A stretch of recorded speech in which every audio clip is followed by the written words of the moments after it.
back to the women for a second. So Baylor fell out of the top 25 this week for the first time since 2004, 19 years.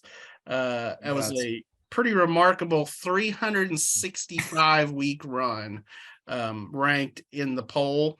I must admit, so just behind the scenes here, and John will obviously relate to this. We do what's called a game bug for our stories, that just sort of lists, time, place, TV, records, all that thing. It was weird to do a game bug this week and not put a ranking next to Baylor. That was strange. I hadn't done that. So, just how mind-blowing is that streak to you? And do you think we'll see anything like that again, given the increasing parity in women's basketball? I don't think we will. I mean, that's almost 19 years.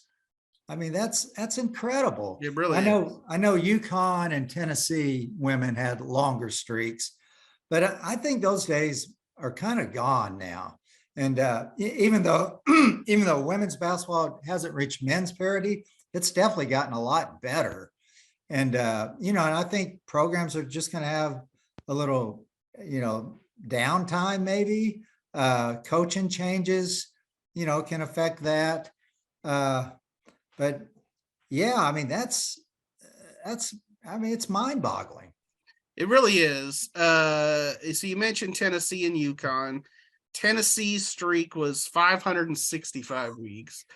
UConn is 556, and UConn's, incidentally, Tennessee's is not, but UConn's is active. Okay. And so they're like 9 weeks behind Tennessee in terms of the all-time record. Baylor was third on that list. So that's pretty impressive. And I do feel like UConn will probably pass Tennessee. I would think, maybe early next season, 9 more weeks of polls. Okay. And, I don't think Gino Auriemma's program's going anywhere anytime soon. They're pretty consistent. That said, UConn's in the Big East, and it's not a Power 5 conference. And let's say maybe, in this next round of conference realignment that UConn gets finally, in another league or something. Could they eventually have a year kind of like Baylor's having right now, where they're pretty good, but maybe not, top 10 or whatever? Sure, that could happen. Yeah. I like we said, I think the parity is here.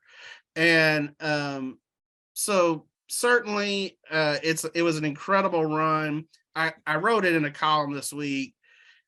I mean, Baylor could get right back in the poll next week. Sure. They're the equivalent of 26th right now. They're the top team receiving votes. They beat Kansas State last night. They will play number 25 Texas on Sunday.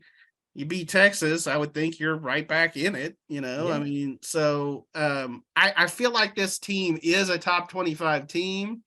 I just feel like there's going to be some ups and downs, and certainly the Big 12's gotten better. Yeah, the Big 12 has gotten a lot better. There's not really a lot of gimmies there. So, we'll see how it plays out. I think they'll be in the top 25 by March, by season's end, in terms of, going into the tournament.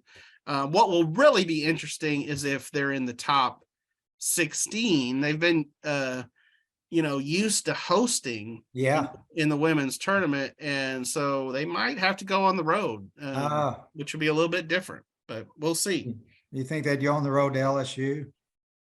Could happen. I saw the latest projections did not have them going to Baton Rouge, just because of the seeding, I think.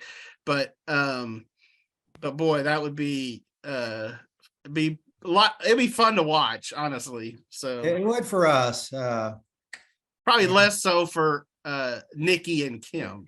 Right. Exactly.